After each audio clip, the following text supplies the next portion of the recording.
Hello friends, welcome to my YouTube channel Saloni quest. आज है 22 मार्च 2025 से जितने भी इंपॉर्टेंट करंट अफेयर्स बनते हैं उन्हें हम इस वीडियो में डिस्कस करते हैं। तो चलिए स्टार्ट करते हैं।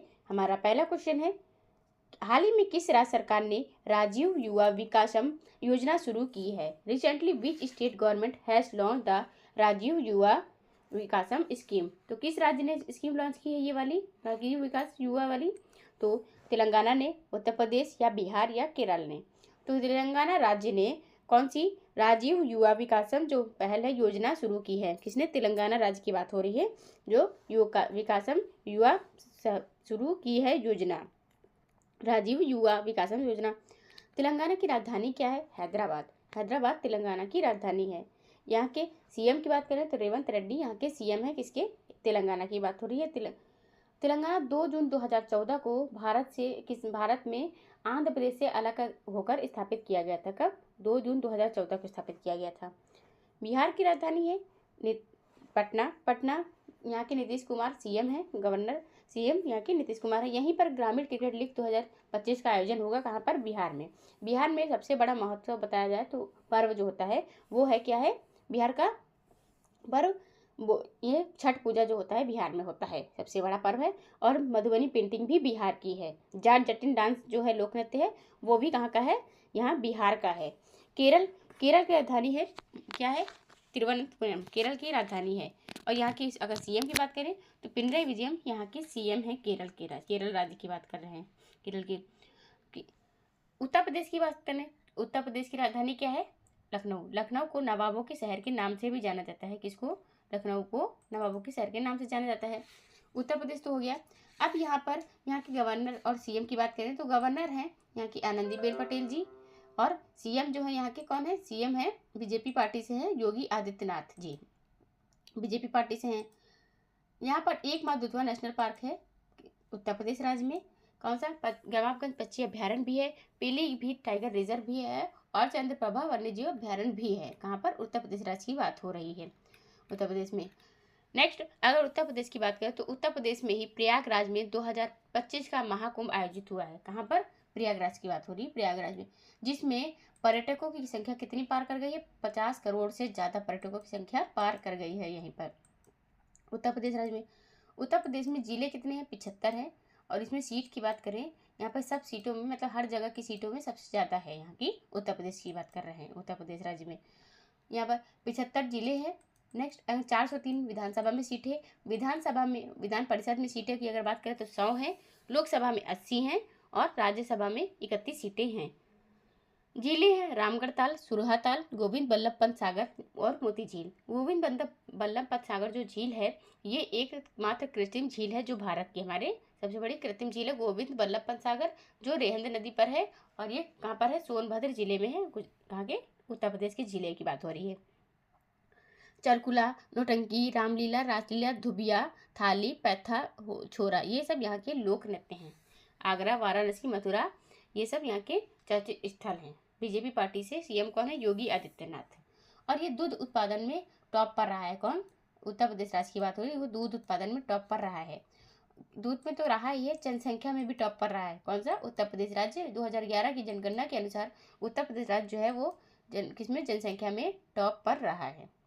अब नेक्स्ट क्वेश्चन की हम बात करें अगर, तो हमारा नेक्स्ट क्वेश्चन है, हाल ही में प्रधानमंत्री नरेंद्र मोदी जो हैं द्वारा रायसीना डायलॉग के 10वें संस्करण का उद्घाटन किया गया है, वो कहाँ किया गया है? Where has the 10th edition of Raisina dialogue been inaugurated by prime minister Modi recently? Mumbai में, दिल्ली में, अहमदाबाद में या कोलकाता में? तो अगर मोदी की बात करें तो हमारे मोदी जो हैं इन्होंने नई दिल्ली में क्या किया है? रायसीना डायलॉग के 10वें संस्करण का उद्घाटन किया है मोदी जी ने। रायसीना डायलॉग जो होता है वो हर साल कहाँ पर होता है? नई दिल्ली में ही आयोजित होता है। इस बार रायसीना का मध्य पूर्व सम्मेलन भी हुआ है, जो कहाँ पर है? ये दिल्ली में नहीं हुआ है, ये मध्य पूर्व है, मतलब कि ये कहाँ पर हुआ है? अभी दुबई में आयोजित हुआ है। दुबई में ये आयोजित हुआ है मध्य पूर्व सम्मेलन। अगर नई दिल्ली की बात करें तो ESIC का 74वां स्थापना दिवस इस बार नई दिल्ली में आयोजित हुआ। किसका? ESIC का 74वां स्थापना दिवस की बात करें। और यहीं पर विश्व पुस्तक मेला का उद्घाटन जो कि किसने किया? राष्ट्रपति द्रौपदी मुर्मू जी ने किया है नई दिल्ली में। और क्वेश्चन हमारा है ग्रामीण भारत महोत्सव 2025 का आयोजन भी यहीं पर हुआ है। आदि महोत्सव जो कि जनजातीय आदि महोत्सव आयोजित किया किसने, हमारी राष्ट्रपति द्रौपदी मुर्मू जी ने किस उद्देश्य किया है। उद्देश्य इनका ये था कि जो भी मतलब आदिवासी जनजाति से लोग होते हैं उनको बढ़ावा देना, मतलब वो हर क्षेत्र में अपनी आगे बढ़ सके, इसके लिए इन्होंने जनजातीय आदि महोत्सव का आयोजन किया है। और विश्व पैरा एथलेटिक्स ग्रैंड प्रिक्स 2025 का आयोजन नई दिल्ली में हुआ। कहाँ पर, विश्व पैरा एथलेटिक्स 2025 का आयोजन हुआ है। अगर 1 अप्रैल 2025 से अब यहाँ पर 15 साल पुराने जो वाहन होंगे जितने भी, उनको पेट्रोल पंप पर ईंधन नहीं दिया जाएगा। कितने साल पुराने, 15 साल पुराने वाहनों की बात हो रही है। कहाँ पर, नई दिल्ली में नहीं दिया जाएगा। राष्ट्रपति भवन में उद्यान उत्सव जो कि 2 फरवरी में हुआ था, वो आयोजित हुआ था। कहाँ पर हुआ था, ये भी नई दिल्ली में आयोजित हुआ था। नई दिल्ली में अभी कौन कौन से मतलब काम हो चुके हैं। नई दिल्ली की बात करें तो नई दिल्ली में यह आयोजन हमारा 10वां संस्करण तो जो कि किसका हुआ है, रैसीना डायलॉग का, मतलब 10वीं बार है ये, 10वां संस्करण है तो 10वीं बार रैसीना डायलॉग हुआ है यहीं पर। नई दिल्ली में हेडक्वार्टर किसका है, डीआरडीओ का हेडक्वार्टर यहीं नई दिल्ली में है, डीआरडीओ को।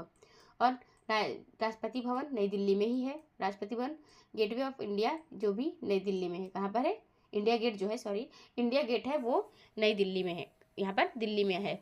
मुंबई किसकी राजधानी है, नागपुर और मुंबई ये महाराष्ट्र की राजधानी है। किसकी है, महाराष्ट्र की राजधानी मुंबई और नागपुर है। मुंबई के BCCI life time achievement award से किसे सम्मानित किया गया है, तो सचिन तेंदुलकर जो कि हमारे क्रिकेटर ऑफ गॉड के नाम से जाने जाते हैं, सचिन तेंदुलकर जो कि क्रिकेट के खिलाड़ी हैं।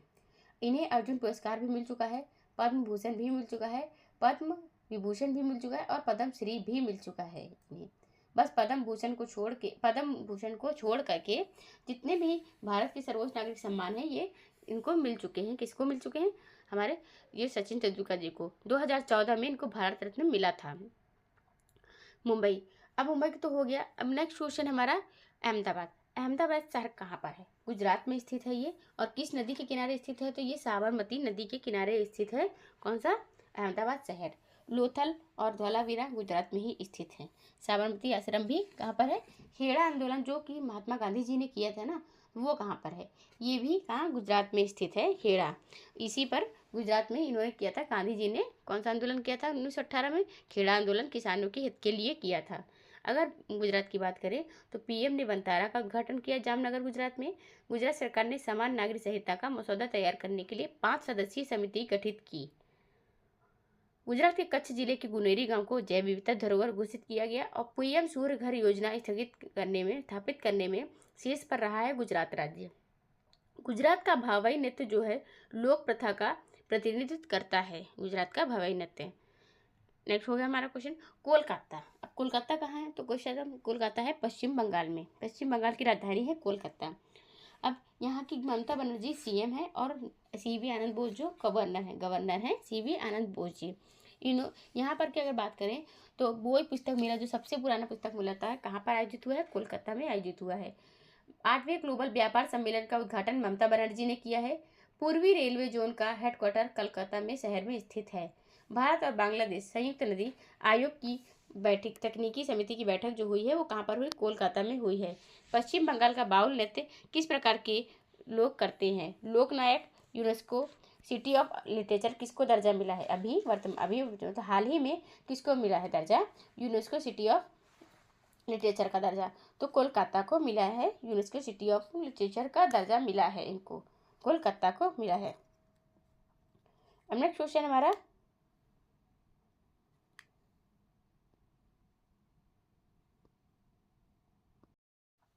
कोलकाता की बात हो गई। अब यूनेस्को सिटी ऑफ लिटरेचर दर्जा किसको, कोलकाता को दिया गया है।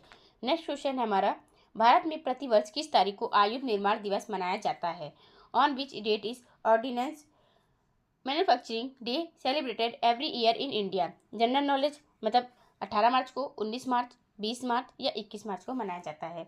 तो हमारा अगर भारत में प्रतिवर्ष किस तारीख को मनाया जाता है तो 18 मार्च को भारत में प्रतिवर्ष मनाया जाता है आयुध निर्माण दिवस। इसको 18 मार्च को प्रतिवर्ष आयुध निर्माण दिवस मनाया जाता है।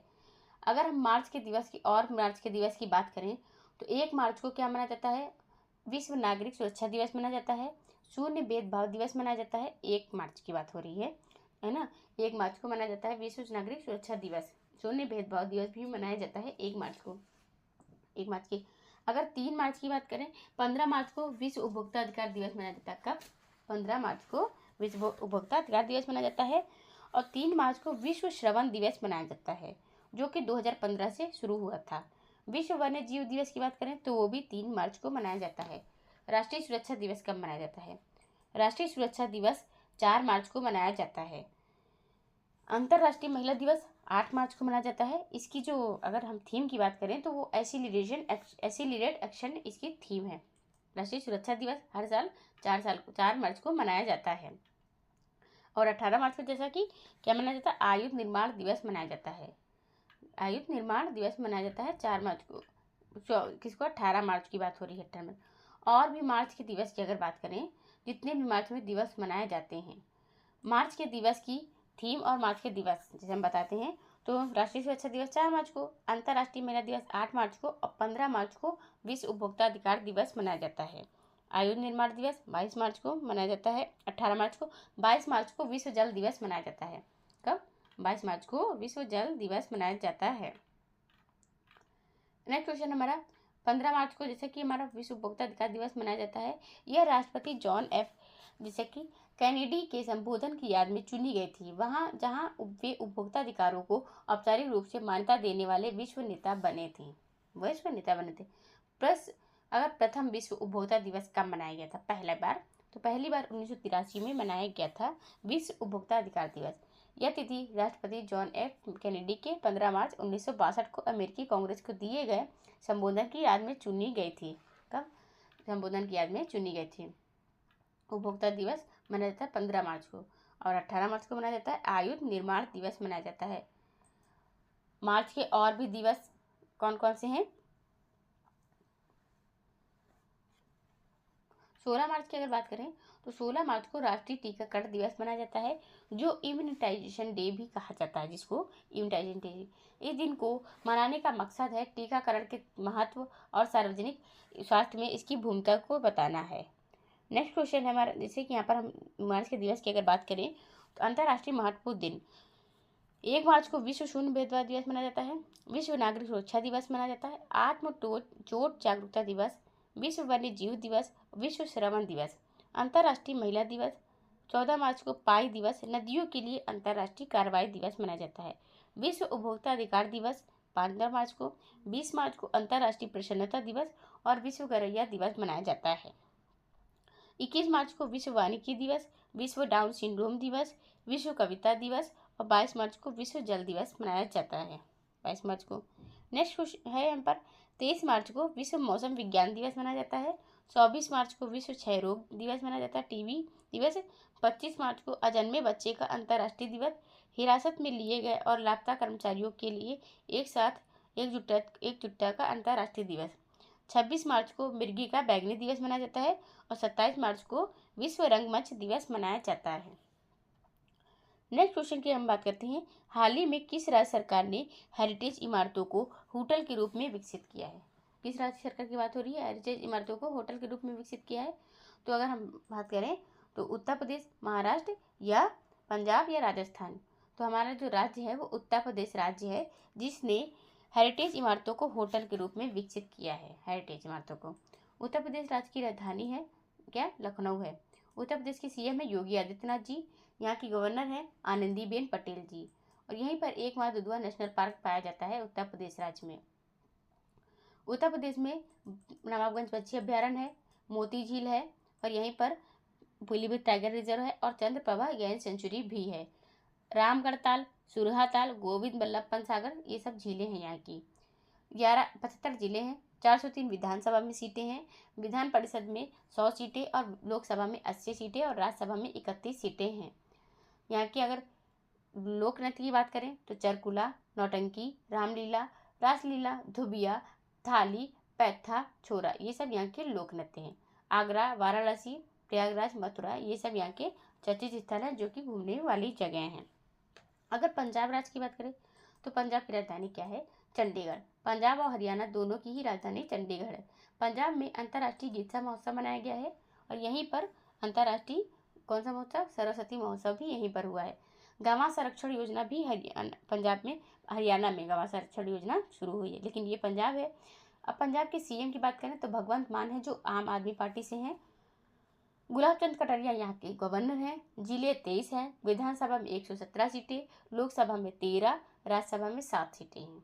झीलों की बात करें तो हरिकेन कांजी झील है, सुखना लेक है।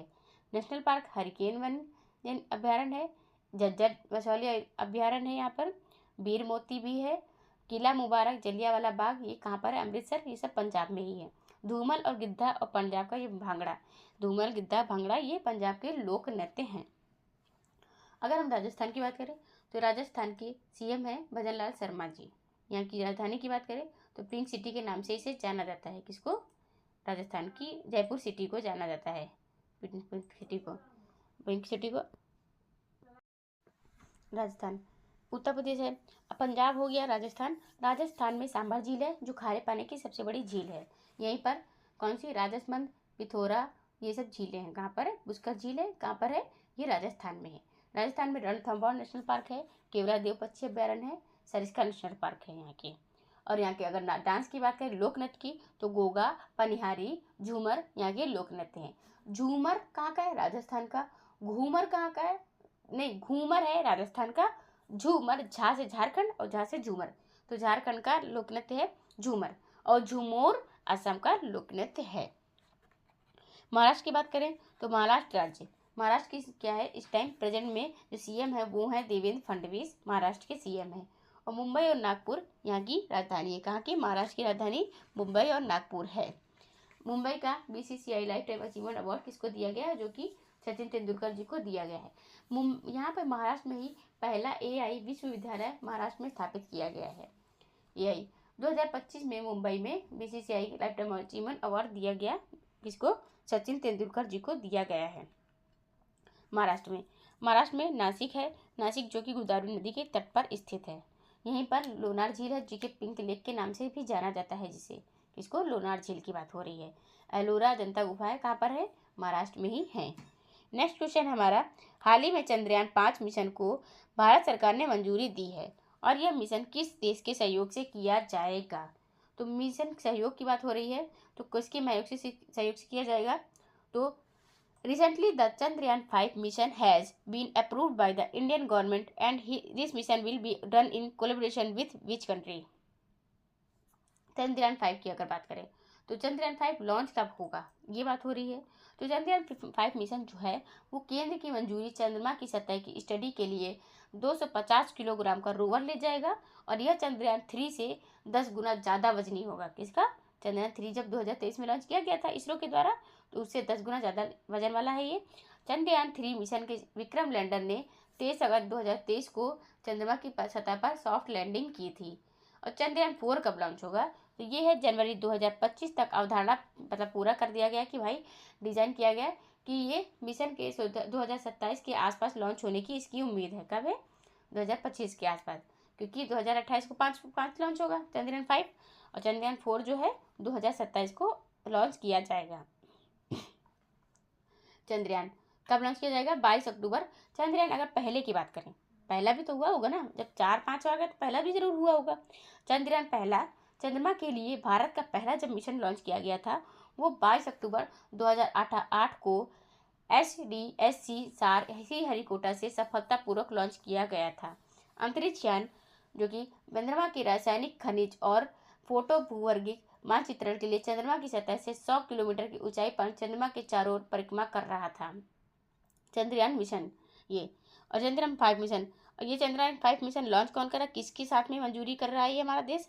तो हमारा देश इसरो जो है जापान के साथ कर रहा है। भारत देश है जापान के साथ में चंद्रयान 5 मिशन को भारत सरकार ने मंजूरी दी है और यह मिशन जापान देश के सहयोग से किया जाएगा। रूस की राजधानी मॉस्को है, जापान की राजधानी टोक्यो है, अमेरिका की राजधानी वॉशिंगटन DC है और फ्रांस की राजधानी पेरिस है। फ्रांस की राजधानी। नेक्स्ट क्वेश्चन है, हाल ही में 5G इनोवेशन हैकाथॉन 2025 का मुख्य उद्देश्य क्या है? What is the main objective of 5G innovation hackathon 2025 science and technology? 5G तकनीक पर शोध करना, मतलब to research 5G technology, 5G network की सुरक्षा बढ़ाना या 5G आधारित नवाचारों को बढ़ावा देना। तो 5G आधारित नवाचारों को बढ़ावा देना, ये है 5G इनोवेशन हैकाथॉन का 2025 का मुख्य उद्देश्य है। किसका? 5G इनोवेशन हैकाथॉन का मुख्य उद्देश्य जो है वो है 5G आधारित नवाचारों को बढ़ावा देना है। नेक्स्ट क्वेश्चन है, हाल ही में भारत और न्यूजीलैंड ने किस क्षेत्र में समझौतों पर हस्ताक्षर किए हैं? In which field have India and New Zealand signed agreements? तो रक्षा, शिक्षा और बागवानी और खेल, इन चारों में किसने किया है? भारत और न्यूजीलैंड ने किया है। क्षेत्र में समझौतों पर हस्ताक्षर कर दिए हैं भारत और न्यूजीलैंड ने। कौन कौन पर? रक्षा पर किया है, शिक्षा पर किया है, बागवानी और खेल, इन पर किए हैं किसने? न्यूजीलैंड और भारत देश ने समझौते पर हस्ताक्षर किए हैं। इस दोनों पर इन्होंने न्यूजीलैंड एक न्यूजीलैंडिया मतलब एक यहाँ पे अफ्रीकी तरफ पड़ता है, जैसे कि ये ऑस्ट्रेलिया जिस तरफ है उधर साइड में दक्षिण पूर्वी में पड़ता है, दक्षिण की तरफ होता है ये न्यूजीलैंड देश है ये। अगर हमारे भारत में अभी बात की जाए तो यहाँ की तरफ से कौन आए थे? इंडोनेशिया की बात करें तो इंडोनेशिया के राष्ट्रपति आए थे हमारे भारत में। कौन बनकर? मुख्य अतिथि बनकर आए थे इंडोनेशिया के राष्ट्रपति। नेक्स्ट क्वेश्चन की बात करते हैं, हाल ही में किस IIT ने संस्थान द्वारा दुनिया की सबसे लंबी हाइपरलूप टेस्ट ट्यूब विकसित की जा रही है? Recently which IIT institute is developing the world's longest hyperloop test tube? तो IITs की बात हो रही है यहाँ पर। IIT कौन सी है जो IIT पहली है? IIT मद्रास। ये IIT मद्रास है जिसने कैंसर जीनोम भी लॉन्च, मतलब कैंसर जीनोम एटलस कहाँ पर आयोजन किया गया है? कैंसर जीनोम एटलस जो कि IIT मद्रास में आयोजित हुआ है। IIT संस्थान द्वारा IIT मद्रास संस्थान द्वारा दुनिया की सबसे लंबी हाइपरलूप टेस्ट ट्यूब विकसित की जा रही है। IIT मद्रास अगर बोला जाए तो है कहाँ पर? IIT मद्रास की बात हो रही है। IIT मद्रास किस राज्य में स्थित है? तो ये है तमिलनाडु में स्थित। तमिलनाडु की राजधानी क्या है? चेन्नई। चेन्नई को गेटवे ऑफ साउथ इंडिया के नाम से भी जाना जाता है। तमिलनाडु की बात कर रहे हैं, तमिलनाडु को गेटवे ऑफ साउथ इंडिया के नाम से जाना जाता है। भारतीय, यह बंगाल की खाड़ी के कोरोमंडल तट पर स्थित है। चेन्नई जो है पहले मद्रास के नाम से जाना जाता था। चेन्नई तमिलनाडु का सबसे बड़ा शहर है और दक्षिण भारत के मुख्य प्रवेश द्वारों में से एक है। ये दक्षिण पूर्व एशिया की चिकित्सा राजधानी भी यही है। अब चेन्नई की बात करें तो दुनिया के किसी भी नगर पालिका के मुकाबले इसका दूसरा सबसे लंबा समुद्र तट है। चेन्नई शहर कोम और अडयार नदियों से होकर गुजरता है। किससे? कोम और अडयार नदियों से होकर के गुजरता है चेन्नई शहर। तमिलनाडु की अगर बात करें तो चेन्नई एयरपोर्ट पर उड़ान यात्री कैफे का उद्घाटन किया गया। विश्व समुद्री सम्मेलन चेन्नई में ही हुआ है और भरतनाट्यम यहाँ की पद्म सुब्रमण्यम द्वारा भरतनाट्यम किया जाता है। किस? भरतनाट्यम यहाँ का शास्त्रीय नृत्य है। कहाँ का? तमिलनाडु की बात हो रही, तमिलनाडु का शास्त्रीय नृत्य भरतनाट्यम है।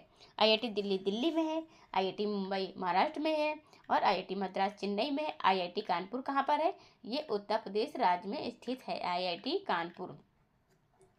नेक्स्ट क्वेश्चन की बात करें, हाल ही में वित्त मंत्री निर्मला सीतारमण द्वारा किस योजना के लिए एक समर्पित ऐप लॉन्च किया गया है?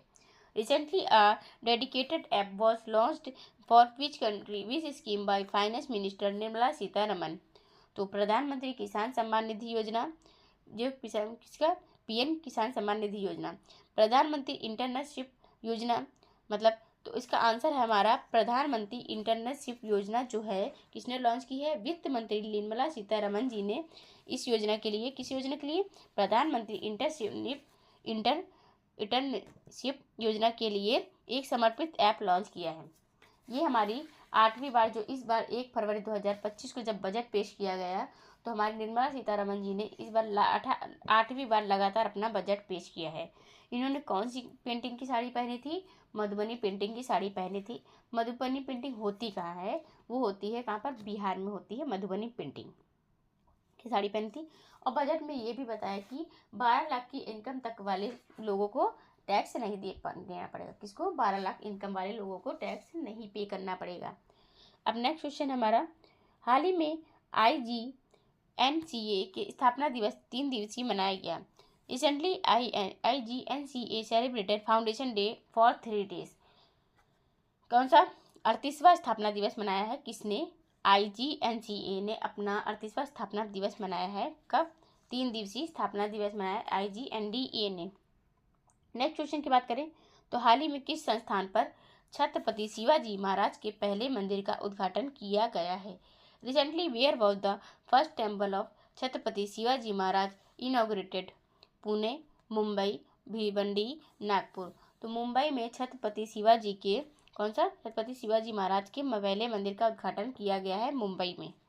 मुंबई कहाँ है? महाराष्ट्र की राजधानी नागपुर और मुंबई है। छत्रपति शिवाजी की जयंती कब मनाई जाती है? तो यह 19 फरवरी को छत्रपति शिवाजी की जयंती मनाई जाती है। नागपुर, भिवंडी, मुंबई, पूना सब कहाँ पे हैं? यही महाराष्ट्र में। पुणे में नवी एशिया आर्थिक वार्ता का आयोजन हुआ है। कहाँ पर? पुणे की बात करें। नेक्स्ट क्वेश्चन है, वर्तमान में यूनेस्को के विश्व धरोहर केंद्र में भारत की अस्थायी सूची में कुल कितनी संपत्तियां शामिल हैं? तो currently how many properties are included in the tentative list of India by UNESCO's world heritage centre? तो 62। वर्तमान में यूनेस्को के विश्व धरोहर केंद्र में 62 जो है भारत की अस्थायी सूची में कुल कितनी संपत्तियां शामिल हैं? 62 संपत्तियां शामिल हैं। कुल 62 संपत्ति शामिल है वर्तमान में यूनेस्को के विश्व धरोहर केंद्र में। अगर इसमें हेरिटेज की बात करें तो टोटल अब इस टाइम कितने हो गए हैं? 89 बना दिए गए हैं। 89 बना दिए गए हैं। नेक्स्ट क्वेश्चन है हमारा, हाल ही में इसरो ने किस 2 उन्नत 32 बिट माइक्रो प्रोसेसर की घोषणा की है? Recently ISRO announce the development of 2 advance 32 bit micro processors. तो विक्रम 3101 और कल्पना 3101 ये है जो कि इसरो ने 2 उन्नत 32 बिट माइक्रो प्रोसेसर के विकास की घोषणा की है। किसने? इसरो ने की है। इसरो की स्थापना कब हुई थी? तो 15 अगस्त 1969 को हुई थी। इसका हेडक्वार्टर कहाँ पे है? बेंगलोर में है। बेंगलोर में ही अभी 6ठा अंतर्राष्ट्रीय बाजरा महोत्सव आयोजित हुआ है। 72 फीट के हनुमान जी की मूर्ति भी बेंगलोर में स्थापित की गई और यहीं पर 10वां अंतर्राष्ट्रीय महिला सम्मेलन आयोजित किया गया है। कहाँ पर? बेंगलोर में किया गया आयोजित। नेक्स्ट क्वेश्चन हमारा, हाल ही में भारतीय रिजर्व बैंक आरबीआई को ब्रिटेन के लंदन में सेंट्रल बैंकिंग द्वारा किस पुरस्कार से सम्मानित किया गया है? Which award has the reserve bank of India RBI recently received from central banking in London UK economy? तो central bank of the year को इसमें क्या है? तो best monetary policy award, financial inclusion award, digital transformation award 2025। तो digital transformation award जो है भारतीय रिजर्व बैंक आरबीआई को ब्रिटेन के लंदन में सेंट्रल बैंकिंग द्वारा पुरस्कार से सम्मानित किया गया है। किससे? डिजिटल ट्रांसफॉर्मेशन अवार्ड से सम्मानित किया गया है 2025 के भारतीय रिजर्व बैंक आरबीआई को ब्रिटेन के लंदन में। ब्रिटेन की राजधानी लंदन है और इंग्लैंड की राजधानी भी लंदन ही है। सेंट्रल बैंकिंग के द्वारा इसको दिया गया है award, digital transformation award 2025। RBI की स्थापना 1 अप्रैल 1935 को हुई थी। आरबीआई के अभी 26वें नंबर के गवर्नर बन गए हैं संजय मल्होत्रा जी और 25वें नंबर के जो गवर्नर थे शक्तिकांत दास जी वो प्रधानमंत्री के प्रधान सचिव 2 बन चुके हैं। कौन है? प्रधानमंत्री के प्रधान सचिव 2 बन गए हैं। नेक्स्ट क्वेश्चन है हमारा स्थल है। नेक्स्ट क्वेश्चन है, भारत ने किस देश के साथ ग्रीन एनर्जी पार्टनरशिप समझौता किया है? Recently India has signed green energy partnership agreement. तो इसमें जर्मनी से, फ्रांस से, अमेरिका से, यूएई से किया है। तो भारत की बात करें तो भारत और फ्रांस देश के साथ ग्रीन एनर्जी पार्टनरशिप का समझौता किया है फ्रांस में। फ्रांस की राजधानी है पेरिस। फ्रांस की जो राजधानी है पेरिस है और इसने किसके साथ कर लिया? फ्रांस के साथ समझौते के 10 समझौते किए। किसने? भारत और इसने फ्रांस देश ने। ये गए थे हमारे प्रधानमंत्री नरेंद्र मोदी जो हैं भारत और फ्रांस में घूमने भ्रमण करने गए थे। फ्रांस के बीच में 10 समझौते हस्ताक्षर हुए हैं। प्रौद्योगिकी पर, परमाणु ऊर्जा पर, नमक छाछ के क्षेत्र में सहयोग पर सहमति की है। इनमें 10 समझौते टोटल हैं। ये 2-3 ये समझौते तो आपके मेन हैं। यूएई की राजधानी Abu Dhabi, economic capital Dubai है। शारजाह में यूएई के पहली बार एशिया कप 1984 में हुआ था। अमेरिका की राजधानी वाशिंगटन डीसी। डोनाल्ड ट्रंप यहाँ के अभी 44वें नंबर के राष्ट्रपति बन गए हैं। फ्रांस की राजधानी पेरिस है। किस बैंक ने डिजिटल मुद्रा भुगतान प्रणाली CBDC शुरू की है? Which bank has recently launch the digital currency payment CBDC? तो ये लॉन्च की है भारतीय state bank, axis bank, HDFC bank, Kotak Mahindra bank HDFC bank ने डिजिटल मुद्रा भुगतान प्रणाली शुरू की है। अब RBI की बात करें तो RBI जो हमारी रिजर्व बैंक है, केंद्रीय रिजर्व बैंक है, इसने मौद्रिक जुर्माना किस पर लगाया था? केनरा बैंक पर मौद्रिक जुर्माना लगा दिया था। एक्सिस बैंक, HDFC बैंक और कोटक बैंक है। तो HDFC बैंक ने डिजिटल मुद्रा भुगतान प्रणाली CBDC शुरू की है। कोटक महिंद्रा बैंक की बात करें तो भारतीय स्टेट बैंक, SBI की स्थापना कब हुई थी? किसकी? SBI की। और कोटक की स्थापना कब हुई थी? एक्सिस बैंक की स्थापना कब हुई? 1 जुलाई 1955 को SBI की स्थापना हुई थी। किसकी? SBI। Imperial bank of India के नियंत्रण हित भारतीय रिजर्व बैंक ने ले लिए और इसी के साथ भारतीय स्टेट बैंक SBI को अस्तित्व में लाया गया। कौन था पहले? ये इंपीरियल बैंक ऑफ इंडिया था। उसके नियंत्रण में लेने के बाद ये बन गया SBI, जो स्टेट बैंक ऑफ इंडिया बन गया। अब भारतीय स्टेट बैंक की स्थापना किसने की थी? तो ये 2 जून 1806 की अगर बात करें 6 की, तो ये था अंग्रेजी ईस्ट इंडिया कंपनी द्वारा किया गया था। इसकी स्थापना की गई थी, जो कि भारतीय स्टेट बैंक की पूर्वज कंपनी है। बैंक ऑफ कलकत्ता को सबसे पहले व्यवसाय के लिए खोला गया था। कहाँ पर? बैंक ऑफ कलकत्ता खोला गया था। SBI ये मुख्यालय कहाँ पर स्थित है SBI का? तो ये मुंबई। RBI का मुख्यालय की अगर बात करें तो ये भी कहाँ पर? मुंबई में स्थित है RBI का। SBI की अगर अध्यक्ष की बात करें वर्तमान में, तो चल्ला श्रीनिवासु शेट्टी, ये कहाँ है? कौन है? SBI के अध्यक्ष हैं चल्ला श्रीनिवासु शेट्टी। ये इस टाइम है 27वें नंबर के चेयरमैन बन गए हैं भारतीय स्टेट बैंक के, देश के सबसे बड़े बैंक के। HDFC बैंक की स्थापना कब हुई थी? HDFC बैंक की स्थापना कब हुई थी? अगस्त 1994 में स्थापना हुई थी मुंबई में। कहाँ पर? 1994 में स्थापना हुई थी HDFC बैंक की। इस प्राइवेट बैंक ने जनवरी 1995 में एक शेड्यूल्ड कमर्शियल बैंक के रूप में काम शुरू किया था। नेक्स्ट क्वेश्चन हमारा सर्वोच्च न्यायालय की बात हो रही है। सर्वोच्च न्यायालय ने मई 2023 में कहा कि वह भारतीय संविधान के किस अनुच्छेद के तहत अपने विवेक अधिकार का प्रयोग करके अपने अपूर्ण रूप से टूटे विवाह या जिसमें सुधार की कोई संभावना न हो उसे मानते हुए विवाह विच्छेद का निर्णय ले सकता है। तो सर्वोच्च न्यायालय की अगर बात करें तो ये है भारतीय संविधान का अनुच्छेद है 142। अनुच्छेद 142 की बात हो रही है। इसमें क्या है? अनुच्छेद 42 में कि सुप्रीम कोर्ट को आम जनता को पूर्ण न्याय देने के लिए आदेश जारी करने का अधिकार है। जो आम जनता होती है, जैसे कोर्ट में तलाक के मैटर्स आते रहते हैं, इनमें इनको सुप्रीम कोर्ट जो है उसको आम जनता को पूर्ण न्याय देने की आदेश जारी करना है। इसमें अनुच्छेद में सुप्रीम कोर्ट के आदेशों और उनके परिवर्तन से जुड़ा है।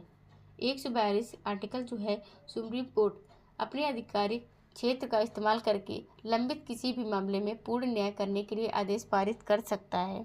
ये कौन है? 142 के आर्टिकल की बात हो रही है।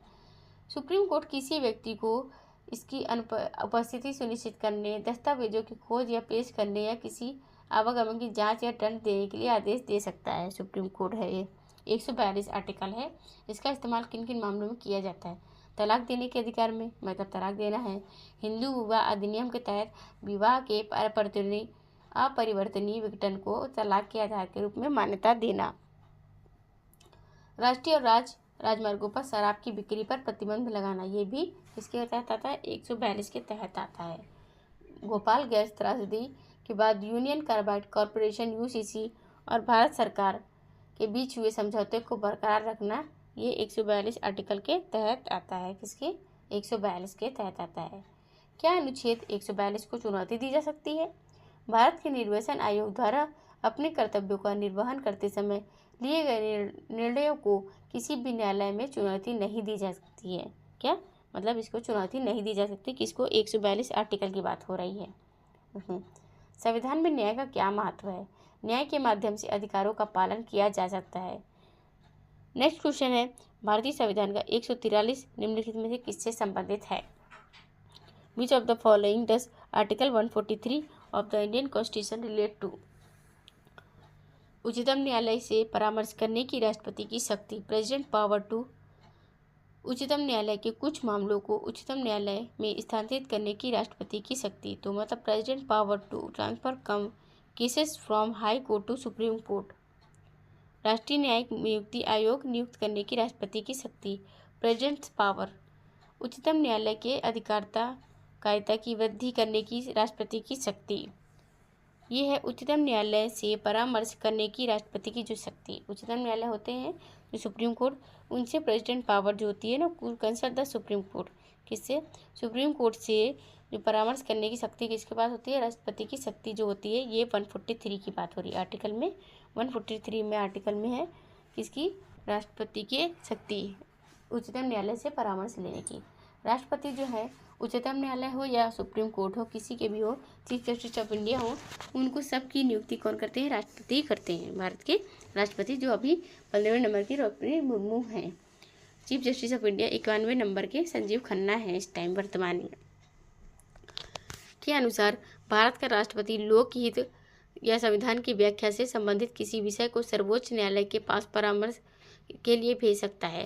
According to the President of India can refer matters of public importance or constitutional interpretation to the Supreme Court। मौलिक अधिकार, रिट संबंधी क्षेत्र अधिकार, अपीली क्षेत्र अधिकार, सलाह संबंधी क्षेत्र अधिकार। तो मौलिक अधिकार जो अपीली क्षेत्र अधिकार के अनुसार भारत के जो राष्ट्रपति हैं, लोकहित या संविधान की व्याख्या से संबंधित जो किसी भी विषय को सर्वोच्च न्यायालय के पास परामर्श के लिए भेज सकता है। कौन? राष्ट्रपति भेज सकते हैं। अपीली क्षेत्राधिकार के अनुसार भारत के जो राष्ट्रपति होते हैं वो लोकहित के लिए और संविधान की व्याख्या से संबंधित किसी विषय को सर्वोच्च न्यायालय के पास परामर्श के लिए भेज सकते हैं राष्ट्रपति जी हमारे। भारत में अगर मौलिक अधिकार की बात करें तो किसके लिए, कहाँ से लिए गए हैं? वो रूस से लिए गए हैं। टोटल 6 मौलिक अधिकार हैं। और मौलिक कर्तव्य की बात करें तो 11 मौलिक कर्तव्य हैं जो कि कहाँ से? रूस के संविधान से लिए गए हैं। निम्नलिखित में से व्यक्ति कौन है जो अनुच्छेद 143 के अधीन किसी मामले को सलाहकारी राय के लिए भारत के उच्चतम न्यायालय को भेज सकते हैं? Who among the following can refer a matter to the supreme court of advisory opinion under article 143। Bharat के राष्ट्रपति जो कि द्रौपदी मुर्मू हैं, राज्यपाल, गवर्नर, उपराज्यपाल, लेफ्टिनेंट गवर्नर, राष्ट्रपति तथा राज्यपाल। तो भारत के जो राष्ट्रपति हैं वो व्यक्ति हैं अनुच्छेद 143 के अधीन किसी मामले को सलाहकारी राय के लिए भारत के उच्चतम न्यायालय को भेज सकते हैं। भारत के राष्ट्रपति, अब ये राष्ट्रपति तो किसकी नियुक्ति करते हैं? उच्च न्यायाधीशों की नियुक्ति करते हैं। न्यायाधीशों के सारे न्यायाधीशों की नियुक्ति करते हैं। राज्यपाल किसकी नियुक्ति करते हैं? CM की, मतलब मुख्यमंत्रियों की नियुक्ति कौन करते हैं? राज्यपाल करते हैं। राज्यपाल 123 के तहत राष्ट्रपति अध्यादेश जारी कर सकते हैं। जो राष्ट्रपति होते हैं अध्यादेश। राष्ट्रपति के बारे में किसमें? राष्ट्रपति मतलब एक शासन होगा, राष्ट्रपति शासन करेगा। तो कौन होता है? एक राष्ट्रपति, भारत का एक राष्ट्रपति होगा। किस आर्टिकल में है? 52 में भारत का एक राष्ट्रपति होगा। संविधान की प्रस्तावना में भारत को क्या कहा गया है? What is India refer to as in the preamble of the constitution? समाजवादी, धर्मनिरपेक्ष और लोकतांत्रिक गणराज्य, सोशलिस्ट, सेकुलर, डेमोक्रेटिक रिपब्लिक, पूंजीवादी, लोकतांत्रिक गणराज्य, कैपिटलिस्ट डेमोक्रेटिक रिपब्लिक, धर्मनिरपेक्ष राजतंत्र, सेकुलर मोनार्की, साम्यवादी गणराज्य, कम्युनिस्ट रिपब्लिक, समाजवादी, धर्मनिरपेक्ष, लोकतांत्रिक गणराज्य, सोशलिस्ट, सेकुलर, डेमोक्रेटिक रिपब्लिक। संविधान की प्रस्तावना में भारत को क्या कहा गया है? तो समाजवादी कहा गया है, धर्मनिरपेक्ष, लोकतांत्रिक और गणराज्य संविधान की प्रस्तावना में कहा गया है। प्रारूप समिति के अध्यक्ष कौन थे? अम्बेडकर जी, भीमराव अम्बेडकर जी। और संविधान सभा का जो गठन हुआ था, संविधान सभा जो बन के तैयार हुआ था, कब बन के तैयार होता है संविधान हमारा भारत का? कब? 26 नवंबर 1949 को बन के तैयार हुआ था। ध्वनि की गति सबसे अधिक किस माध्यम में होती है?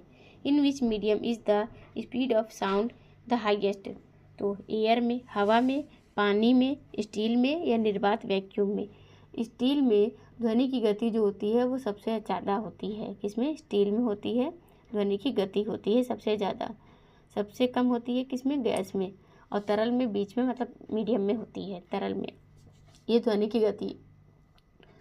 की गति सबसे अधिक ठोस में होती है, मतलब किसमें? स्टील में होती है ध्वनि की गति सबसे अधिक।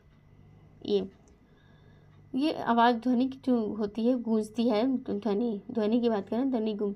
ठोस पदार्थों में अणु एक दूसरे से बहुत करीब होते हैं, जिससे ध्वनि तरंगों के एक अणु से दूसरे अणु में कंपन स्थानांतरित करने में मदद मिलती है। स्टील में ध्वनि की गति की अगर बात करें तो स्टील भी एक ठोस पदार्थ है जिसमें उच्च घनत्व और लोचदार गुण होते हैं। इन गुणों के कारण स्टील में ध्वनि की गति अन्य ठोस पदार्थों की तुलना में अधिक होती है। तरल और गैस में ध्वनि की जो गति है, तरल पदार्थों में अणु ठोस पदार्थों की तुलना में अधिक दूर होते हैं और गैसों में अणु और भी दूर होते हैं। इसलिए ध्वनि की जो गति होती है वो तरल पदार्थों में ठोस पदार्थों की तुलना में कम होती है और गैसों में सबसे कम होती है। हवा में ध्वनि की गति की बात करें तो 340 मीटर प्रति सेकंड होती है। पृथ्वी की सबसे बाहरी परत को क्या कहा जाता है? What is the outermost layer of the earth called? Mental, crust, core, lithosphere. तो पृथ्वी की बाहरी परत को क्रस्ट कहा जाता है। पृथ्वी की जो आउटर मोस्ट लेयर होती है उसे क्या कहा जाता है? क्रस्ट कहा जाता है। ये क्रस्ट पहले होता है, फिर मेंटल है सेकंड नंबर पर, थर्ड नंबर पर कोर है। कोर सबसे नीचे होता है जो सबसे ज़्यादा गर्म होता है। पृथ्वी की बाहरी परत को भू प्रॉपर्टी हिंदी में कहते हैं और क्रस्ट इंग्लिश में कहते हैं, जो एक ठोस चट्टान है। पृथ्वी की सबसे बाहरी परत ठोस चट्टानों से बनी होती है। अन्य परतें अगर बताया जाए तो मेंटल जो है पृथ्वी की सबसे मोटी परत है। कौन सी? पृथ्वी की सबसे मोटी परत मेंटल है जो ठोस और पिघली हुई चट्टानों से बनी होती है। कोर पृथ्वी का सबसे गहरा और सबसे गर्म भाग है जो कि मुख्य रूप से लोहे और निकल से बना होता है। कितना? लोहे और निकल से बना होता है। लिथोस्फीयर की बात करें तो क्रस्ट और मेंटल का ऊपरी भाग मिला करके सबसे ऊपर क्रस्ट होता है, नीचे मेंटल और फिर कोर। तो ऊपर का सबसे पहले क्रस्ट और फिर नीचे मेंटल, ऊपरी मेंटल को मिला करके इन दोनों को भाग मिलाकर लिथोस्फीयर बनाते हैं जो कठोर और भंगुर होता है। कठोर भी होता है, भंगुर भी होता है। इन दोनों की भूपट्टी परत की पृथ्वी की सबसे ऊपरी परत है जिसकी औसत जो गहराई होती है वो 24 किलोमीटर तक है। क्या? क्रस्ट की जो गहराई है वो 24 किलोमीटर है। यह गहराई 8 किलोमीटर से 70 किलोमीटर के बीच में बदलती रहती है। इसकी गहराई पृथ्वी की बाहरी परत को तो क्रस्ट और भूपट्टी कहा जाता है। उसके बाद मेंटल है, फिर तीसरे नंबर पर है कोर है। इसमें क्रस्ट पृथ्वी की ठोस परत कौन सी है? तो ये है क्रस्ट है हमारी सबसे ऊपर वाली। स्थल मंडल पृथ्वी का सबसे बाहरी ठोस भाग है। स्थल मंडल किसे कहते हैं? स्थल मंडल जो सबसे ऊपर होता है पृथ्वी का सबसे बाहरी ठोस भाग है। यह भू प्रॉपर्टी और ऊपरी मंडल के ऊपरी भाग से बना होता है स्थल मंडल। पृथ्वी के चारों ओर की बाहरी परत को क्या कहते हैं? तो इसे भी क्या? वायुमंडल संगठन। पृथ्वी के चारों ओर सैकड़ों किलोमीटर की मोटाई में लपेटने वाले गैसीय आवरण को वायुमंडल कहते हैं। विटामिन सी का वैज्ञानिक नाम क्या है? विटामिन सी का वैज्ञानिक नाम है ascorbic acid. Ascorbic acid vitamin C का वैज्ञानिक नाम है। विटामिन सी किस किस में पाया जाता है? किन किन पदार्थों में? तो ये खट्टा पहली बात तो होता है, खट्टे पदार्थों में पाया जाता है, जैसे नींबू है, संतरा है, मौसमी है, पालक है, गाजर है। ये है एस्कॉर्बिक एसिड किस किस में पाया जाता है? नींबू खट्टे रस में, संतरा में और टमाटर में, कीवी में, स्ट्रॉबेरी में, पपीता में, ब्रोकली, हरी मिर्च, अमरूद, टमाटर, इन सब में पाया जाता है। किस क्या? तो इनमें विटामिन सी पाया जाता है जो कि एस्कॉर्बिक एसिड पाया जाता है। विटामिन सी को कमी से कौन सा रोग हो जाता है? स्कर्वी रोग हो जाता है। एस्कॉर्बिक एसिड इसे वैज्ञानिक नाम है। और अगर विटामिन सी की कमी हो जाए हमारे शरीर में तो स्कर्वी सी और सी विटामिन सी इसी कमी से स्कर्वी रोग हो जाता है, कीड़ा। ठीक है, ये नेक्स्ट हमारा है यहाँ पर विटामिन सी। अब जैसे एस्कॉर्बिक एसिड जिसे विटामिन सी या एल एस्कॉर्बिक एसिड के नाम से भी जाना जाता है, एक प्राकृतिक रूप से पाया जाने वाला कार्बनिक यौगिक है जिसमें एंटीऑक्सीडेंट गुण होते हैं। यह पौधों और खट्टे फलों, टमाटर और हरी सब्जियों सहित खाद्य पदार्थों में पाया जाता है। ये यहीं पर विटामिन सी में पदार्थ को पाए जाते हैं खट्टे फल, संतरे, अंगूर, नींबू, ये सब इसके फल हैं। किसके? विटामिन सी के फल हैं। विटामिन सी से रोग तो स्कर्वी होता है। सबसे तेज दौड़ने वाला जानवर कौन सा है? तो ये है सबसे तेज दौड़ने वाला जानवर चीता। चीता सबसे तेज दौड़ने वाला जानवर है। लॉयन, शेर, लियोपार्ड, तेंदुआ और घोड़ा ये सब नहीं होते हैं। सबसे ज़्यादा अगर स्थल में ज़मीन में चलने वाले अगर जानवरों की बात की जाए तो सबसे ज़्यादा तेज कौन दौड़ता है? चीता दौड़ता है, जो 120 किलोमीटर प्रति घंटा इसकी रफ्तार है चीते की। हमारे राष्ट्रीय पक्षी की बात करें, हमारे देश के राष्ट्रीय पक्षी पशु कौन है? तो राष्ट्रीय पशु है बाघ है, राष्ट्रीय पक्षी मोर है, राष्ट्रीय पुष्प है कमल है, राष्ट्रीय चिन्ह अशोक चिन्ह है, ठीक है, और ये राष्ट्रीय चिन्ह है। तिरंगा तो हमारा फ्लैग है। भारत का राष्ट्रीय पशु मोर। अशोक स्तंभ जो है राष्ट्रीय चिन्ह है, वो अशोक स्तंभ राष्ट्रीय चिन्ह है भारत का हमारे। नेक्स्ट क्वेश्चन है, किस धातु का उपयोग बिजली के तारों में किया जाता है? Which metal is used in electrical wiring? सोना, तांबा, एल्युमिनियम, चांदी। तो तांबा जो है किसमें यूज़ किया जाता है? बिजली के तारों में यूज़ किया जाता है तांबा। अगर विद्युत का सबसे अच्छा चालक बोला जाए तो वो तो चांदी है, लेकिन तांबे को यूज़ किया जाता है किसमें? बिजली के तारों में यूज़ किया जाता है। तांबे को बिजली के तारों में यूज़ किया जाता है। यह बिजली का सबसे अच्छा सुचालक है कौन? तांबा जो है ये सबसे सुचालक है। विद्युत चालकता। तांबा बिजली को बहुत आसानी से प्रवाहित करने की अनुमति देता है, जिससे बिजली के तारों में ऊर्जा का नुकसान कम होता है। तांबे को आसानी से विभिन्न आकारों और लंबाई से ढाला जा सकता है, जिससे यह बिजली के तारों के लिए लचीला और उपयोगी विकल्प बन जाता है। न्यूटन का 3 नियम बताइए। न्यूटन के 3 नियम हैं और उसमें से न्यूटन का तीसरा नियम क्या कहता है? What does Newton third law state? गति में, वस्तु में गति में होगी बल बराबर द्रव्यमान गुणा त्वरण, ठीक है, force equal to mass into acceleration. प्रत्येक क्रिया की बराबर विपरीत प्रतिक्रिया होती है, तो ये every action has an equal and opposite action. तो ये ऊर्जा संरक्षण मतलब कंजर्वेशन ऑफ एनर्जी। तो ये जो हमारा आंसर है इसका, प्रत्येक क्रिया के बराबर व विपरीत प्रतिक्रिया होती है, ये न्यूटन का तीसरा नियम है। इसका न्यूटन का तीसरा नियम यही है कि प्रत्येक क्रिया के बराबर विपरीत प्रतिक्रिया होती है। न्यूटन के पहले नियम को जड़त्व के नियम का भी कहा जाता है, कि जब कोई वस्तु विराम अवस्था में हो और उसमें बाहरी बल ना लगाया जाए तो वो जड़त्व का नियम कहलाता है। तो न्यूटन के 3 नियम कौन कौन से हैं? नियम कौन सा है? कोई स्थिर पिंड जब तक स्थिर रहेगा, जब तक उस पर कोई बाहरी बल न लगाया जाए, इसे जड़त्व का नियम भी कहा जाता है। दूसरा नियम है, किसी पिंड के संवेग में बदलाव की दर उस पर लगाए गए बल के समानुपाती होती है। तीसरा नियम है, हर क्रिया के लिए एक बराबर और विपरीत प्रतिक्रिया होती है, ये तीसरा नियम है। गति के तीनों नियम एक दूसरे से जुड़े हुए हैं। दूसरे नियम के अनुसार पहला नियम कहा जा सकता है, तीसरा नियम दुनिया में सबसे ज़्यादा गलत समझा जाने वाला और दुरुपयोग किए जाने वाला नियम है। नेक्स्ट क्वेश्चन है हमारा, लाल रक्त कोशिकाओं का मुख्य कार्य क्या है? लाल रक्त कोशिकाओं का मुख्य कार्य है ऑक्सीजन परिवहन, ऑक्सीजन ट्रांसपोर्ट या रोग प्रतिरोधकता बढ़ाना मतलब बूस्ट इम्यूनिटी, रक्त का स्त्राव थक्का जमाना मतलब ब्लड क्लॉटिंग करना, या फिर हार्मोन स्त्रावित करना तो मतलब सीक्रेट हार्मोन्स। तो ऑक्सीजन परिवहन मतलब ऑक्सीजन ट्रांसपोर्ट करना, ये लाल रक्त कोशिकाओं का मुख्य कार्य होता है और ये कार्बन डाइऑक्साइड को फेफड़ों तक ले जाती हैं। क्या है? लाल रक्त कोशिकाओं का मेन कार्य क्या होता है? तो ये कार्य है इसका, किसको? ऑक्सीजन को हमारे बॉडी में पहुंचाना। पूरे में ऑक्सीजन को बॉडी में पहुंचाता है, लाल रक्त कोशिकाएं पहुंचाती हैं। और जिसमें ये भी है कि कार्बन डाइऑक्साइड को फेफड़ों तक पहुंचाता है कौन है? हीमोग्लोबिन नामक प्रोटीन की मदद से ऑक्सीजन को फेफड़ों में शरीर के विभिन्न अंगों और ऊतकों तक पहुंचाना और कार्बन डाइऑक्साइड को वापस फेफड़ों में ले जाना इसका कार्य है। लाल रक्त कोशिकाओं का आरबीसी का काम यही है, ऑक्सीजन का परिवहन करना, कार्बन डाइऑक्साइड का परिवहन करना, हीमोग्लोबिन, रक्त का लाल रंग होना। ये विश्व का सबसे बड़ा मरुस्थल कौन सा है? What is the largest desert in the मतलब वर्ल्ड? तो Gobi, Sahara, Antarctic, Kalahari. Antarctic विश्व का सबसे बड़ा मरुस्थल है। अगर सबसे गर्म मरुस्थल की बात की जाए भारत दुनिया भर में तो वो है सहारा मरुस्थल, जो कि कहाँ पर स्थित है? अफ्रीका में स्थित है, अफ्रीका महाद्वीप में स्थित है। ये भारत के 2 गुने उसकी, भारत की जो मतलब लंबाई चौड़ाई जो भी है पूरा यूनिट, तो भारत से 2 गुना है ये सहारा मरुस्थल है, जो कि सबसे गर्म मरुस्थल है। और भारत देश में कौन सा मरुस्थल है सबसे बड़ा?